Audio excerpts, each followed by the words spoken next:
and away from the doors. Rajender.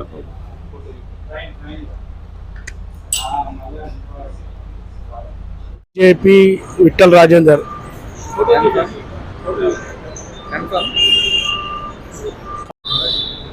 Vithal Rajender డెఫినెట్గా గెలుస్తాడు. ఈటల రాజేందర్.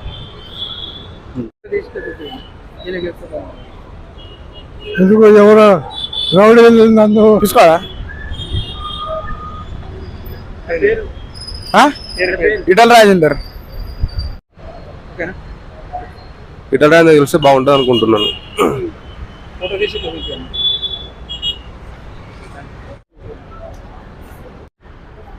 భారతీయ Janata Party. We support nationalism. సెంట్రల్లో బీజేపీ సెంట్రల్ గవర్నమెంట్ బాగానే ఉంటుంది.